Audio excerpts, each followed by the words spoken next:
Good morning. Welcome to our second joint meeting with Aaron. Can you hear me now as well as you did before?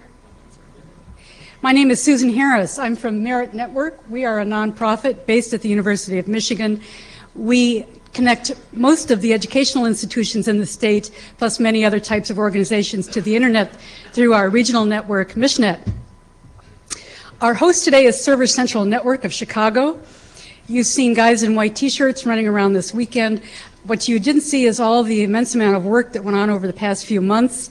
And for that, I especially want to thank Jordan Lowe, who you'll meet in a couple of minutes. He's the president of the company. Jordan's been working closely with a couple of members of our staff, Bob Stovall and David Gilbertson. Bob, that was going to be my first joke, and this did not cause any laughter, but I'm still relaxed. It's okay. The people along the top are our networking staff. You met Carol and Dawn at registration. Teresa Raymond is here for the first time learning real media. With these pictures, I felt it would only be fair to ask my friends at Aaron, whom I've been working so closely with over the past few years, if they would send me pictures of themselves. And for the most part, they were very cooperative, with one exception.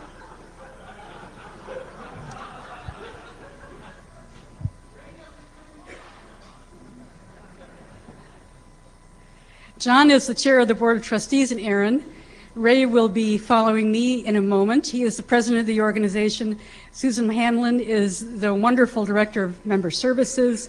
Matt Ryanchek, an engineer who we've been working closely with over the past few months, been extremely helpful. Same for Ed Pizzarillo, who is Aaron's event coordinator.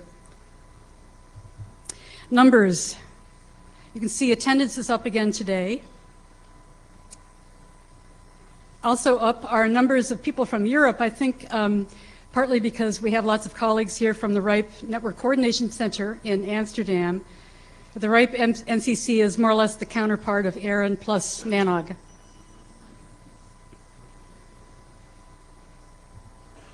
The sample for this next couple of slides is a little weird in that we jumped from Eugene to Salt Lake. I was not careful, unfortunately, about taking numbers in Phoenix. But in any case, when you register on the web, you tell us what kind of organization you work for. The vast majority are always commercial, but this time it was up a bit, almost 10% actually, which surprised me. I thought the nonprofit side would be up with all the international registry attendees here, and because we're in a college town, but it did not work that way. 50% of you reported that you're an ISP or network operator. This is way up. I usually see, yeah, it's just wonderful. I usually see about a third. And this reverses what I said last time. I was commenting in Salt Lake that the proportion of vendors had gone up, the proportion of ISPs had dropped. So this is a wonderful reversal. The other category is big here because it includes R&E, government, content provider, and so on. Our mailing list kind of jumped a lot in September during the Verisign event. We figure our server at the peak of that delivered more than 1.5 million messages a day, which to us was big. Ron and Carl are here somewhere from AOL. I know that's small potatoes to you guys, but we thought it was a lot. You're seeing green buttons on badges. That means those folks are responsible for peering at their company, and they would like to talk with you specifically about that. PGP means I would be interested in signing your PGP key. Joe Abley will be talking to us a little bit more about PGP later this morning. And there are more buttons out at registration if you are interested. Here are the folks from our program committee who will be moderating sessions as we go along today. We love your questions. We beg and plead for you to come up to the mic, but do remember to tell us who you are before you ask your question. Avicii, thank you so much for the wonderful food you provided this morning. You'll have a chance.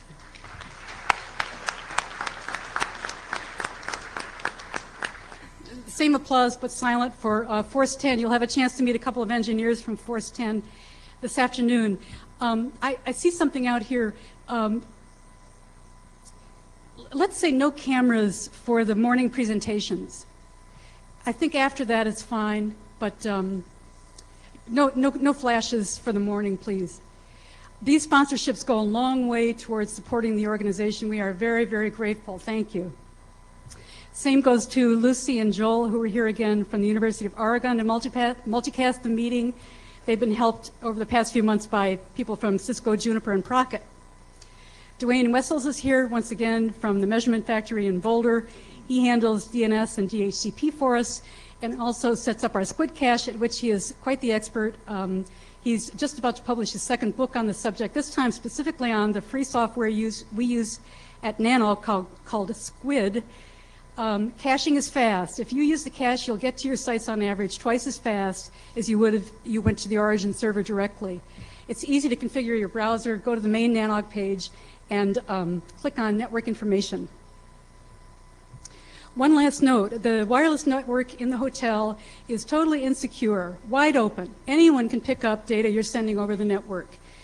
For that reason, don't send anything in the clear, most particularly, obviously, your password.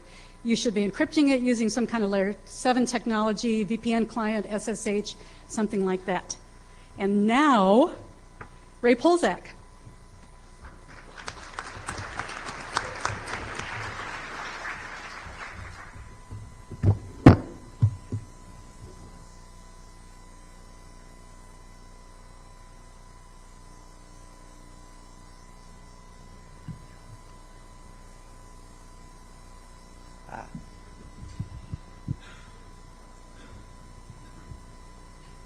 Well, thank you, Susan. And welcome to Chicago, welcome to NANOG 29, and welcome to ARIN 12. As Susan said, this is the second time that we've done this. Some statistics, just from the ARIN perspective. As of last Friday, we had somewhere around 190 people registered, which is a new high number for us. But more interesting is that we have a crossover as of Friday of about 113 people attending both the NANOG event and the ARIN event. And this is up from our meeting last year in Eugene. So this is a very favorable trend. And you still have time to register for ARIN 12. Today we'll have a registration desk open from 12 to 2, and tomorrow afternoon from 3 to 6. We will be having our public policy meeting on Wednesday and Thursday. We've got 13 proposals on the agenda. The URL takes you to the page that has all the policy proposals. The policy proposals are in HTML text. Also, PDF file is available for each policy proposal. It contains the policy proposal text as well as a summary of the mail list discussion on the ARIN public policy mailing list as of Friday. And at some point in time today, we'll have an ASCII text version of this up as well. We're going to do something new this time as well. On Tuesday evening, we're going to have a policy proposal box. So if you have a idea for a new policy proposal or would like to change an existing policy but you couldn't meet the deadline prior to this meeting as far as getting it on the agenda, this would be a chance for you to air it and get some feedback before you actually submit proposal. In addition, if some policy matters come up in this meeting, and this is not really a policy forum, a good place for you to put this before a group of people to discuss would be at the policy proposal box. If we don't have anybody that submits proposals, we will still conduct an open mic session at that time. It'll be Tuesday evening. It'll be at 6:30, and it will be in ballrooms G and H. If you would like to present a proposal, please send email to policy@arin.net. Something else we're going to do a little bit different this time. Every fall, we conduct a meeting for a seat on the ASO-AC, the Address Supporting Organization of ICANN, the Address Council. And normally this election is conducted inside the ARIN meeting. However, since anyone that is in the ARIN service region can vote for the people on the seat, you don't have to be a member of ARIN, you don't have to have, you know how to spell ASO. You are eligible to vote. So we're going to try something different. The one open seat, the incumbent is Kim Hubbard, who is not going to run again, and her term expires on the 31st of December of this year. The term that is open is a 3-year term, and it begins on the 1st of January of 2004. There are 3 candidates, Timothy Biggs, Kyle Hamilton, and Louis Lee. Their biographies are at this URL, or you can go to the Aaron registration desk and pick up a hard copy. Now, what we're going to do is that you can vote online seated right where you're at. We will be providing a URL tomorrow morning. The polls will open at 9 a.m. local time and will close at 4 p.m. local time tomorrow afternoon. And your eligibility to vote is that you must be registered for NANOG 29. And the information that you'll need to provide when you log into the website is your first name, your last name, and the email address that you used when you registered for NANOG 29. Thank you. Thanks, Aaron.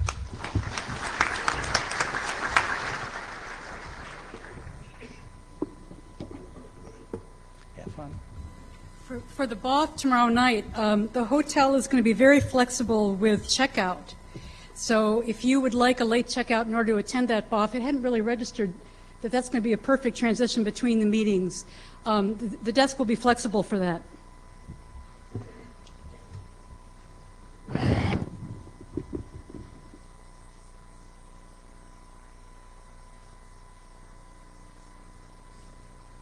Jordan Lowe. I just wanted to welcome everyone to Chicago. I have a short 40-minute presentation on the history of the internet in Chicago. I'm just kidding, guys. Cursor over the points. Okay. Don't catch any baseballs at all. Just forget about it. Don't park anywhere near here. Just bad idea too. Miggs Field is gone. Sorry. And yeah, sorry about that too. I want to talk for a few minutes about the network we have set up here. It's based on a wireless network from CW Lab. We wanted to thank them quite a bit. Basically, we're based in Equinix in Chicago, and we have a few wireless hops that go over to our popover at Equinix. We start out with a 54 gig, 18 gigahertz wireless link. And then we have a 54 meg wireless link out to Schaumburg, and we come back over here to the Marriott with a 36 meg link. And that comes down here for all you guys to enjoy. That's that. If you have any more questions, feel free to ask any of our staff. I just want to thank everyone that helped us out. Marriott did a great job helping us out run a cable from the roof all the way down to the basement, which was quite a feat. I want to thank everyone helping out at NANOG and everyone from Merit Network who did such a great job helping us get everything set up in here. Thanks to Aaron for getting us hooked up with everything, and CW Lab for helping us out with the wireless stuff, and also SDSN who let us use their infrastructure in the hotel. That's it. Thank you.